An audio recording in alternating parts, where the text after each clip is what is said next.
Does the idea of morality really exist?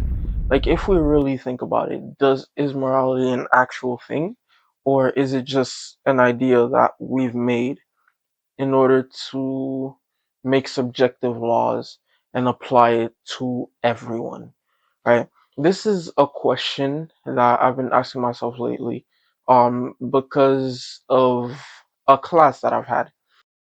I'm a college student and I've taken a philosophy class. And in that philosophy class, right now we're talking about a couple of philosophers, right? We're going back on the history of philosophy. So we're talking about some of the first philosophers like, Plato, Aristotle, etc., etc. It's in French, so the names I kind of have to like live translate them in my head right now. But yeah. So I'm taking this class where we kind of have to like go back on some philosophical history, right? And then we come back on the subject of the city, right? And the republic, as they call it. And in the republic, we stumble on the subject of justice, right? And obviously, we have to think about, oh, what is just, right? What would be considered to be something that is just, right? So I want to come back on the ideas of a specific philosopher. His name's really complicated to say, so I'm gonna put it somewhere on the screen. Basically, his philosophy is that morality and justice is completely subjective, right? Basically, he says that morality and justice belongs to whoever has more power, right? Basically, if you have the power, then you can dictate what would be considered to be moral and what would be considered to be immoral, right? He gave the example of a government. The government has the most power within a society. And because they have that power, they get to dictate what they would consider to be something that is moral and something that is immoral, something that is just and something that is unjust, right? And that's when we have cases like different jurisdictions having different laws and different jurisdictions taking different things as crimes while taking other things as non-crimes, right? For example, you can have the city of Toronto. The city of Toronto might have a law that says, oh, if you go outside with no clothes, only if you go outside with no clothes would you be considered to be publicly indecent, right? And another city, say New York, would be like, no, actually, you would only be considered to be publicly indecent if you go outside with no clothes and you do something that's considered to be lewd, right? And even then, the concept of what is considered to be lewd could be argued within a court of law, right? Basically, his philosophy is that if you are in power, then you get to dictate what is just and what is unjust.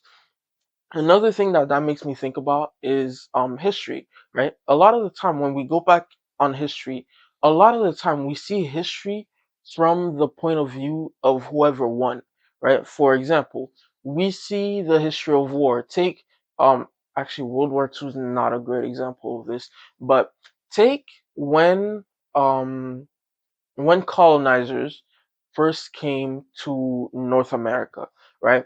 Painting a picture. America was a place, there were people already living here. They had their societies, they had their people, they had their way of doing things. Everything was in order, right? But then the Europeans came. And when the Europeans came, they decided that they were going to put their laws before everyone else's. And then it created wars, right? And those wars, on most parts, were won by the Europeans. Why? Because the Europeans had more weapons, more tactics, more people, right? So they were able to come to the Americas and take over the Americas just because they won the wars, right? But not in the history books we see that those wars were suddenly justified, right? They were justified because the Europeans came for a purpose. They tried to get peace with the natives, couldn't get said peace, and then decided to go to war, right? But we don't know that. right? We don't know exactly how it was from the other point of view, because the only person that actually gets to give their point of view are the Europeans, aka the people that won the war, right? And obviously, since they won the war, they're going to portray themselves as the people who were right, as the people who were just, as the people who were moral, while portraying the other side as savages. But if the Native Americans were the ones that won these wars, then obviously we wouldn't see the Europeans as the ones that were just and the ones that were morally correct, because according to this philosopher, morality and justice belongs to whoever has the most power. Now, on the other side of this philosophy of morals, you have the ideas of Plato, but also Socrates, right? Because Plato and Socrates were kind of worked together. Plato was Socrates's student, right? And Plato really idolized Socrates, so he decided to take on Socrates' ideas and make them his own, right? And the way that he saw morality is that there is an objective good, right? There's an objective idea of what is good, of what is just. And us as people, not only do we try to find what this good is, but we also try to follow what this good is and to become these just beings, right? Obviously, taking on the idea of objective morality. So someone like Plato would believe that whatever is wrong, right? So for example, that is the idea, for example, that stealing is wrong. Regardless of where you go, where you're situated, what region, what city, whatever, that's irrelevant. Stealing is wrong. The same thing with murdering. But then that begs the question, do Christians and do religious people and theists really believe in an objective morality, right? Because I would say that I believe in an objective morality, right? I believe that there's such thing as objectively wrong, and there's such a thing as objectively just or objectively good. But the issue is that, again, going back to that first philosopher's theories and the way that he saw morality, um do we as Christians not subscribe to that same way of thinking, where God being the objective good, he having all the power, means that he gets to dictate what's good and what's bad? Whatever, I can't answer that question, so if you have an answer, please feel free to talk about it in the comments. So all these ideas of the philosophy of justice kind of brings us to the same point, which is what truly is justice, what truly is morality, right? And why should we be just, or why should we be moral beings, right? Should we be just simply because there's an authority that's telling us, yo, you gotta be this, you gotta do this. If you don't do this, then I would consider you to be a bad person, right? Is that why we're being just and we're being moral? Or is it because on a personal level we get to choose that, hey, this is just and this is unjust, right? Again, the idea, that's the idea of collective justice versus individual justice, or that's the idea of collective morals versus individual morals, right? This brings me to another example, right? That another one of my professors gave to me. There's a man, let's call him A, and there's his wife, right? So they've been married for a long time. They love each other really much. And basically, the wife gets sick, right? She gets sick, and the doctor says, yo, she's about to die if she doesn't get this specific medication, right? She's about to die, and she only has like a month left to live, right? So now A has to make a decision because he doesn't got no money. He don't. He has no money. He's broke, right? Dead broke. So now he has to make a decision, and she gave us two choices. Either one, you let A lets the wife die, or two, A decides to steal the medication in order to save his wife, right? Now, um this is where the idea of individual morals actually come in, right? Because if you place yourself as A, right, you're thinking, oh, I should probably steal this medication in order to save my wife because I'm committing a crime in order to save my wife, right? And I decide that the life of my partner is more important than the price of that medicine or the price that I would pay if I were to get caught stealing the medicine, right? And basically, that puts a contrast between people who would people who would obey to collective justice versus people who would obey to their own personal morals, right? Because we were in class, right? Class has maybe like 150 200 people in the class, and she said, okay, if you choose to steal the medicine, raise your hand. I raised my hand because I put myself in A's shoes and I'm like, yo, if I'm in his position, I'm stealing the medicine, right? And then she said, okay, put your hand down. If you wouldn't steal the medicine, raise your hand. And then the other half of the class raised their hand because they believed that following the law is more important than their wife, apparently. But yeah, that puts a contrast between what we call collective justice and collective morals versus individual morals. There's a saying that we say a lot, that we hear a lot on TikTok, which is something being legal doesn't mean it's moral, right?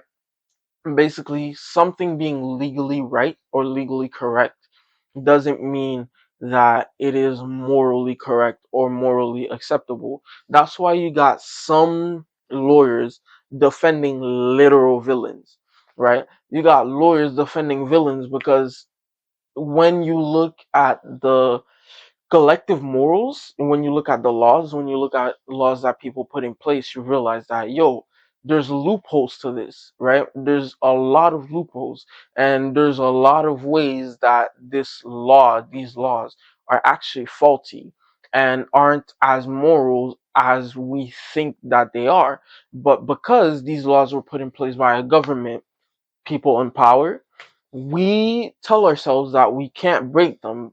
Obviously, we can't break them because there's going to be consequences, but we're forced not to break these laws, even though they might not be going into our moral campus. They might not agree with our moral campus, but we still force ourselves to agree with these laws because if we don't, there's going to be consequences given to us by people in power, right? Again, that philosopher seemed to be very much correct in his analysis of what moral is. Now, when it comes to me personally, I do agree with him. Um, with that first philosopher that we seen, I almost fully agree with him, right? And I agree on the point of whoever's in power when taking God out of the equation, right? I agree that whoever's in power gets to make the rules. Going back to the example of colonization, the Europeans, they came to a land that was not theirs, that they didn't know, took over the people, and then wrote stories about it from their point of view. And because we saw it from their point of view, we just assumed that they were correct. But until we grew up, right?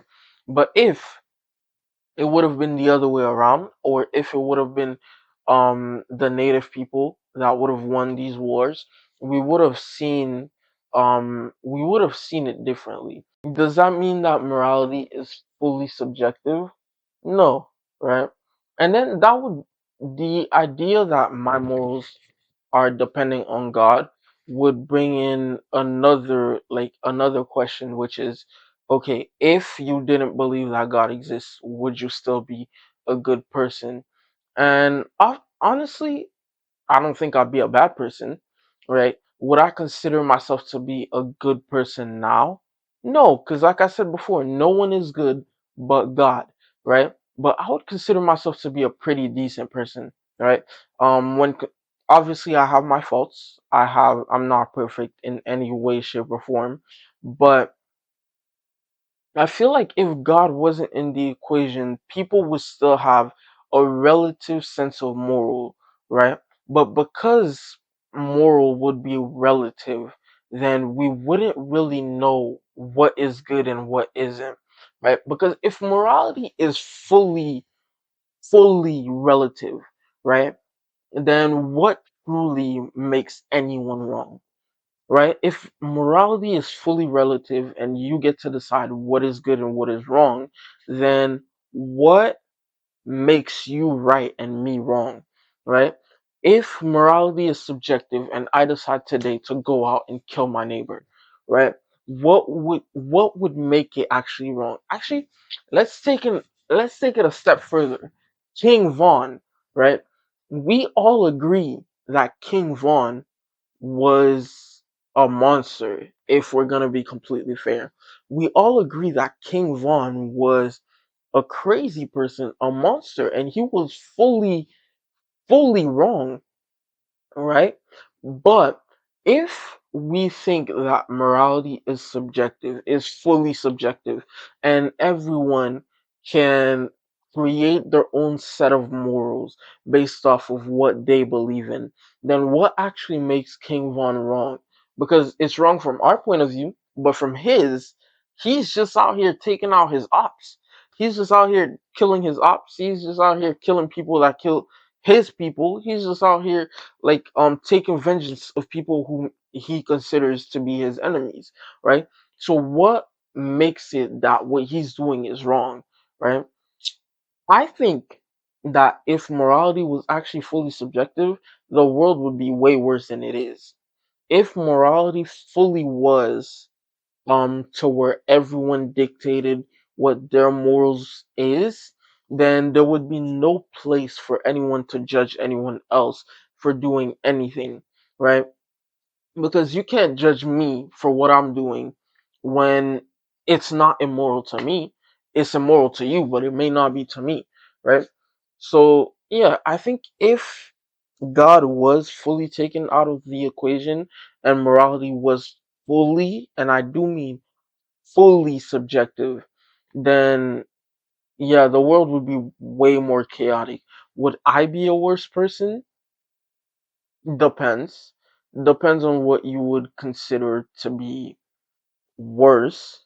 Um, I definitely wouldn't be the person that I am today, but I don't think I would be that much worse. I would be worse in one aspect, but not in most aspects. Right. Okay. Do you think that morality is an objective proof, or is it a subjective thing that everyone needs to put in place for their own? Right? Let me know in the comments, and yeah, I'll see you next week. And until then, stay blessed.